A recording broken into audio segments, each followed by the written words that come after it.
Hello students, very good morning, very good afternoon and very good evening to all of you.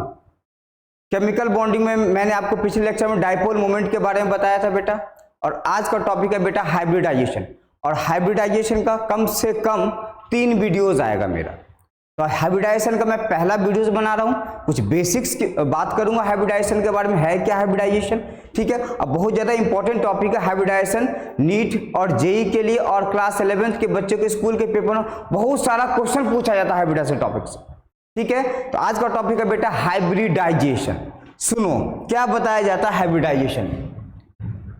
जैसे आप मान लो कहीं juice पीने जाते हो तो बोलते हो सर क्या बोलो यार, मतलब भैया मिक्स जूस बना के दो। तो मिक्स जूस बनाने का मतलब हाइब्रिडाइजेशन एक मिक्स जूस के तरह है।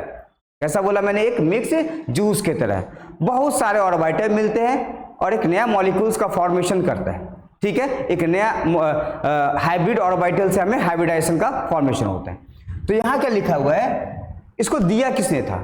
लिखा it is introduced by Pauling. Pauling दिया था to explain equivalent nature of covalent bonds in a molecule. मतलब पॉलिंग ने इंट्रोड्यूस किया कि कोवेलेंट मॉलिक्यूल्स कैसे इक्विवेलेंट नेचर्स का होता है, और उसका डेफिनेशन बताया गया mixing of different shape and approximate equal energy. Energy भी इक्वल और शेप को क्या करोगे? मिक्स करोगे।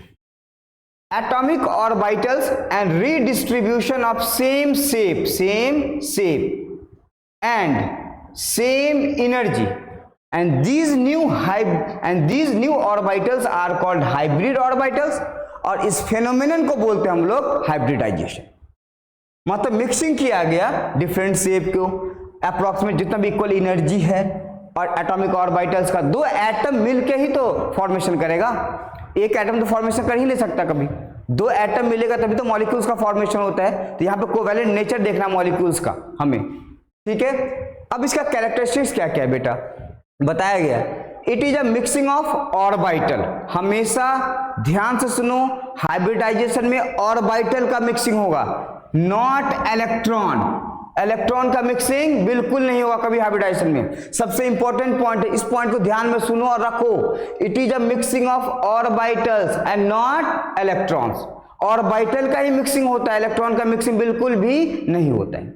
Therefore in hybridization, full-filled, half-filled and empty orbitals may take part। इसलिए हाइब्रिडाइजेशन में फुलफिल्ड का मतलब, ये देखो एक फुलफिल्ड है ये पार्टिसिपेट करेगा, एक ये हाफ फिल्ड है ये पार्टिसिपेट करेगा, और empty orbital, this one is empty orbital, इसमें कोई भी इलेक्ट्रॉन है ही नहीं। हमेशा फुलफिल्ड, हाफ फिल्ड और बेटा कौन, एम्प्टी ऑर्बिटल्स टेक पार्ट करता है हाइब्रिडाइजेशन में। और हाइब्रिडाइजेशन मिक्सिंग कराते हैं ऑर्बिटल्स का, इलेक्ट्रॉन का मिक्सिंग नहीं करवाते। अब ये स्ट्रक्चर बना हाइब्रिड ऑर्बिटल का। एक दिख रहा है आपको बड़ा वाला लोब है और एक लोब छोटा है। बड़ा लोब पार्टिसिपेट करता है हाइब्रिडाइजेशन में, छोटा लोब पार्टिसिपेट नहीं करता है हाइब्रिडाइजेशन में।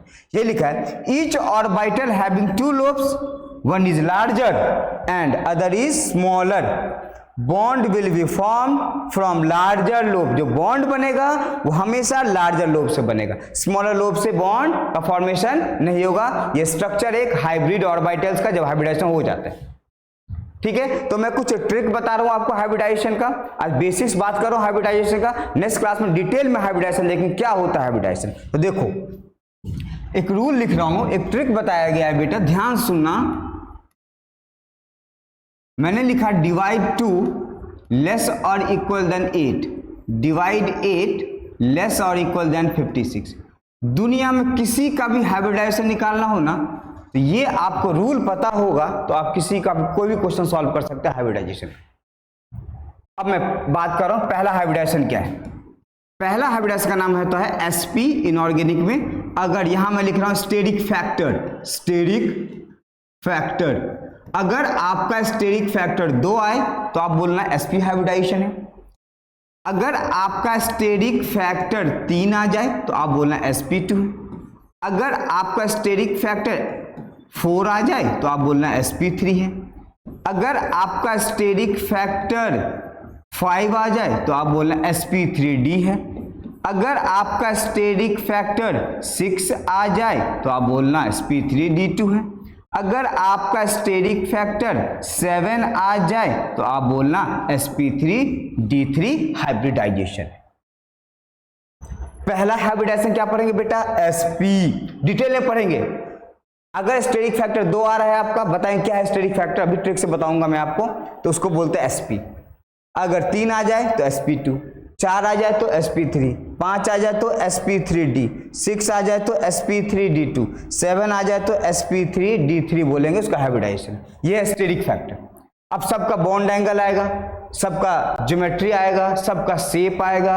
अब कोई भी मॉलिक्यूल्स का ज्योमेट्री शेप में क्यों बदल जाता है सबके बारे में बात करेंगे, क्योंकि जब मॉलिक्यूल्स पे लोन पेयर आ जाता है तो ज्योमेट्री उसका शेप में बदल जाता है। पूरा डिटेल टॉपिक है, बहुत ज्यादा इंपॉर्टेंट टॉपिक है। तो पहले आज मैं आपको सिखाता हूं लोन पेयर किसी मॉलिक्यूल्स का कैसे निकालते हैं और किसी मॉलिक्यूल्स का हाइब्रिडाइजेशन कैसे निकालते हैं। ठीक है, चलो मैं एक मॉलिक्यूल्स लिया बेटा BeCl2, तो पूछेगा इसका हाइब्रिडाइजेशन बताओ। तो मैंने भी ट्रिक लिखा, डिवाइड 2 लेस और इक्वल देन 8, डिवाइड 8 लेस और इक्वल देन 56। अगर 8 से कम या 8 आ जाए तो आप 2 से डिवाइड कर देंगे उसको। अगर 8 से ज्यादा आ रहा है तो 8 से डिवाइड करेंगे, लेकिन फुल्ली का फुल्ली कटना चाहिए। ठीक है, अब हाइब्रिडाइजेशन निकालने के लिए आपको we should check valence electron. Valence electron हमें क्या चेक करना बेटा? Valence electron. और वैलेंस इलेक्ट्रॉन सबको पता है जो ऑटोमोस्ट ऑर्बिटल इलेक्ट्रॉन होते हैं। बेरिलियम का जो एटॉमिक नंबर होता है बेटा वो कितना होता है? 4। तो इनके वैलेंस इलेक्ट्रॉन में कितने इलेक्ट्रॉन होंगे? 2 इलेक्ट्रॉन्स। बेरिलियम के वैलेंस इलेक्ट्रॉन में 2। नेक्स्ट एलिमेंट में जा रहे हैं तो प्लस का साइन। क्लोरीन ग्रुप नंबर 17 का एलिमेंट है और जो ग्रुप 17 का एलिमेंट्स होता है उनके वैलेंस इलेक्ट्रॉन में 7 इलेक्ट्रॉन होते हैं। तो 7 2 जा कितना हो गया? 40। टोटल कितना आया? 16। अब मेरे ट्रिक के तब देखो सर 8 से तो ज्यादा आ गया, ऐड करके 8 से क्या आ गया? ज्यादा। इसका मतलब जब 8 से ज्यादा आ रहा तो आप किसे डिवाइड करोगे? 8 से। चलो 8 को 16 से डिवाइड कर दिया तो 8 2 जा 16 हो गया। ये टर्म कैंसिल होना चाहिए और कैंसिल हो भी गया। अब ये जो 2 बचा ना बेटा, इस 2 को बोलते हैं हम लोग स्टेरिक फैक्टर। Steric factor. आपका स्टेरिक फैक्टर कितना आ गया सर? 2 आ गया स्टेरिक फैक्टर। अभी आपने बताया जब स्टेरिक फैक्टर 2 हो तो उस मॉलिक्यूल्स का हाइब्रिडाइजेशन sp होता है, लिखा हुआ है बोर्ड पे। तो बताओ इस मॉलिक्यूल्स का हाइब्रिडाइजेशन क्या हो जाएगा? अब sp। अब आपसे कोई पूछे बताओ इस पे लोन पेयर कितना है सेंट्रल एटम के पास? सेंट्रल एटम बोल रहा हूं मैं, और सेंट्रल एटम बेरिलियम है। कितना लोन पेयर है? तो जो आपको स्टेरिक फैक्टर आया होगा और जो मॉलिक्यूल्स घूम रहा होगा सेंट्रल एटम से उसको क्या करोगे? माइनस कर दोगे। तो सर स्टेरिक फैक्टर 2, मॉलिक्यूल्स कौन घूम रहा है? क्लोरीन। कितना? 2। तो 2 में से आपको इस 2 को माइनस करना है। जब इस 2 को इस 2 से माइनस कर दोगे तो 0 लोन पेयर आ गया। इसका मतलब सेंट्रल एटम के पास कोई भी लोन पेयर बिल्कुल भी नहीं है। ठीक है, नेक्स्ट क्वेश्चन ले रहा हूं एक और। जैसे मैंने एक मॉलिक्यूल्स लिखा BF3, बोरोन ट्राइफ्लोराइड। अब इनका हमें हाइब्रिडाइजेशन निकालना है। तो बोरोन का एटॉमिक नंबर 5 होता है सर, हमें चेक करना है वैलेंस इलेक्ट्रॉन। तो बोरोन के वैलेंस इलेक्ट्रॉन में 3 इलेक्ट्रॉन होता है बेटा। प्लस आपको पता है फ्लोरीन ग्रुप 17 का है, 7 3 जा कितना हो गया? 21। ये कितना आ गया? 24। अब 24 आ गया सर, तो डिवाइड किससे करेंगे? 8 से करेंगे। 8 को अगर 24 से डिवाइड किया तो 8 3 जा कितना हो गया? 24। अब ये टर्म क्या हो गया? कैंसिल हो गया। सर स्टेरिक फैक्टर 3 आ गया। जब स्टेरिक फैक्टर 3 आता है बेटा तो लिखा हुआ है स्टेरिक फैक्टर 3 होने पे उस मॉलिक्यूल्स का हाइब्रिडाइजेशन sp2 होता है। तो अब इसका हाइब्रिडाइजेशन क्या हो गया? BF3 का बताओ? sp2 हो गया। अब बताओ sir lone pair. Sir steric factor 3 घूम कौन रहा है सर? फ्लोरीन। कितना फ्लोरीन? 3 फ्लोरीन। तो 3 में से 3 माइनस कर दो तो 0 आ गया। ये हो गया sp2 हाइब्रिडाइजेशन। मतलब बोरोन सेंट्रल एटम के पास अभी कोई लोन पेयर बिल्कुल नहीं है। ठीक है, नेक्स्ट मॉलिक्यूल्स का बात कर रहा हूं मैं।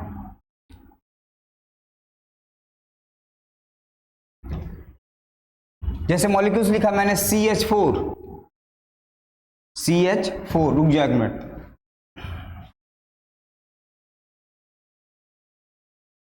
CH4 मॉलिक्यूल्स लिखा मैंने, ठीक है। इसका कोई पूछेगा हाइब्रिडाइजेशन बताओ क्या होगा। सर कार्बन के valence electron 4 electron plus hydrogen 1, 4 plus 4 कितना हो गया 8। किससे डिवाइड करो, 8 आ गया बिल्कुल, तो 2 से डिवाइड करोगे, 2 4 जा 8, कैंसिल हो गया। 4 आ गया स्टेरिक फैक्टर, तो एक S में और 3 P में, और इसके पास भी लोन पेयर क्या हो गया बेटा 0, 4 - 4 0 लोन पेयर हो। एक और मॉलिक्यूल्स का बात कर रहा हूं बेटा, PCl5। आज दिखा रहा हूं मैं आपको हाइब्रिडाइजेशन कैसे निकाला जाता है। PCl5 सब फॉस्फोरस सेंट्रल एटम है, और फॉस्फोरस ग्रुप 15 का एलिमेंट्स है। जो ग्रुप 15 का होता है उनके वैलेंस इलेक्ट्रॉन है 5 इलेक्ट्रॉन, प्लस ये तो पता है क्लोरीन 7 5 जो 35, सर कितना आ गया ये 40 आ गया। अब डिवाइड किससे करोगे सर 8 से, तो 8 5 जा कितना हो गया 40, कैंसिल हो गया, 5 आ गया। तो स्टेरिक फैक्टर 5 है, तो एक S में होगा बेटा, 3 P में होगा और एक D में। तो इस मॉलिक्यूल्स का हाइब्रिडाइजेशन हो गया sp3d हो गया PCl5 का, ठीक है। नेक्स्ट एक और मॉलिक्यूल्स का बात करूं मैं, SF6 मॉलिक्यूल्स ले रहा हूं। SF6 सल्फर 6 वैलेंस इलेक्ट्रॉन, 7 6 जा 42, ये कितना आ गया सर 48। किससे डिवाइड करोगे 8 से, 8 6 जा 48। से स्टेरिक फैक्टर कितना आ गया 8, एक S में 3 P में और 2 D में आ गया sp3d2। ये हाइब्रिडाइजेशन हो गया किसका SF6 का। तो मैंने आपको ट्रिक बताया, उस ट्रिक से कैसे हम लोग हाइब्रिडाइजेशन किसी भी मॉलिक्यूल्स का फाइंड करते हैं, ठीक है। एक और मॉलिक्यूल्स ले रहा हूं तो ध्यान से देखना, XeF2 xenon inert pair elements है, और जो इनर्ट पेयर एलिमेंट्स होते हैं वो ग्रुप 18 में आते हैं, उनको हम लोग नोबल गैस भी बोलते हैं और जीरो ग्रुप भी बोलते हैं, और उनके वैलेंस इलेक्ट्रॉन में 8 इलेक्ट्रॉन होता है। तो जेनॉन का 8 हो गया, प्लस 7 2 जा 42, सॉरी 14, ठीक है। तो ये कितना आ गया 22। अब यहाँ सुनना ध्यान से, सर इसको आप डिवाइड तो करोगे 8 से, बिल्कुल 8 2 जा कितना बेटा 16, कितना बच गया सर नीचे 6, ये टर्म तो कैंसिल हो गया। अब बताओ, अभी तो कैंसिल हुआ नहीं सर, ये बिल्कुल नहीं कैंसिल हुआ, लेकिन 6 आ गया सर, और 6 8 से क्या है कम है। अभी ट्रिक लिखा था आपने, 6 8 से क्या है कम, तो फिर किससे डिवाइड करोगे इसको 2 से, देखो 2 3 जा 6, अब कैंसिल हो गया। सब स्टेरिक फैक्टर ना 3 भी होगा और 2 भी होगा, और ये दोनों का सम स्टेरिक फैक्टर का 5 आ रहा है। और जब स्टेरिक फैक्टर 5 आता है उस मॉलिक्यूल का हाइब्रिडाइजेशन sp3d हो जाता है स्टेरिक फैक्टर 5 पे। अब सर इसमें लोन पेयर आ जाएगा, देखो कैसे, 5 स्टेरिक फैक्टर, घूम कितना फ्लोरीन रहा है 2 फ्लोरीन, तो 5 में से 2 माइनस करो तो 3, मतलब इस सेंट्रल एटम जेनॉन के पास 3 लोन पेयर होंगे। अब जब ही लोन पेयर आता है ना बेटा, तो मॉलिक्यूल का ज्योमेट्री चेंज हो जाता है शेप में। बताएंगे हम डिटेल में XeF2 का शेप कैसा होता है, लीनियर शेप होता है XeF2 का। ज्योमेट्री अगर चेक करोगे तो sp3d हाइब्रिडाइजेशन आया तो ट्राइगोनल बाई पिरामिडल बोलेंगे। बॉन्ड एंगल चेंज होता है, इक्वेटोरियल पे अलग होगा, एक्सियल पे अलग, इक्वेटोरियल पे 120 डिग्री बॉन्ड एंगल आएगा, एक्सियल पे 90 डिग्री बॉन्ड एंगल आएगा। तो ये सब मॉलिक्यूल्स का मैंने आपको आज हाइब्रिडाइजेशन का बेसिक्स बताया। नेक्स्ट क्लास से हम डिटेल में स्टार्ट करेंगे बेटा, sp क्या होता है, sp2 क्या होता है, sp3 क्या होता है, sp3d क्या होगा, sp3d2 क्या होगा, sp3d3 क्या होगा, बिल्कुल डिटेल में पढ़ेंगे। Thank you very much.